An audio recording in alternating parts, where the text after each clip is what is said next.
যত কাজ সব তো তুমি একলাই করো, ঘরে কি আর কোনো বউ নেই? কেন, কি হয়েছে? ইফতার শেষ হইতে পারলে না, এর ভিতরে দৌড়েই রান্না করে চলে এলা, একটু রেস্ট নিয়ে তো আইতে পার। আরে রেস্ট নিতে গেলে তো দেরি হয়ে যাবে। তারাবি নামাজ পড়ে আপনারা সবাই রাত্রের খাবার খাইবেন, আবার ভোর রাত্রের খাবারের ব্যবস্থা করা লাগবে, তো আমার দৌড়ান লাগে না? আমার দেরি হয়ে যাবে না? তা বড় ভাবি কই, মেজো ভাবি কই, হেরা কি হরে?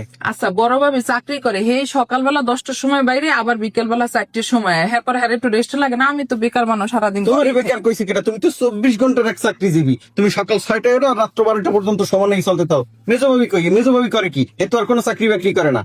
সব কাম কাজ তো দেখি সব তুমি একাই করো। মেজো ভাবির তো কেউ কোনো কাজে বাজে কয় না কোনো সময়, কারণটা কি?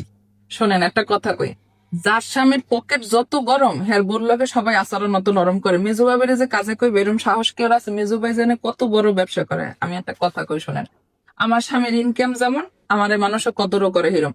আমার স্বামীর ইনকাম কম দেখে যে আমার শ্বশুর বাড়িতে আমার কদর কম, বিষয়টা হেটে না, আমার বাপের বাড়িতেও আমার কদর কম। যখন সব বইনেরা মিলে একলাগে বাপের বাড়িতে বেড়াইতে যাই না, তখন মাঝে মাঝে আমার বড় আপার কাজও করে দেওয়া লাগে। কারণ কি জানেন, বড় দুলাভাই কত বড় ব্যবসাকার, মাই কয় যা তোর আপার ওই জামাটা একটু খসা দিয়ে ধুয়ে লইয়ে দেখেন না। আমার মার সহেও আমরা দুই বোনে, আমাকে দুই বোনের দৃষ্টি দুই রকমের থাকে। কারণ বড় দুলাভাই অনেক বড় ব্যবসাকার, আমার মা আমার বড় বোনের একটা আলাদা কদরই করে। আমার বড় বোনের বাচ্চাগুলোকে দেখেন না আলাদা জামা কাপড় কেনে, আমার বাচ্চাগুলোকে কিন্তু আমার মা এক জামা কাপড় কেনে না। তো একটা কথা কি জানেন, এই পৃথিবীতে যার স্বামীর ইনকাম যত বেশি, হ্যার বোর ইজ্জত তত বেশি।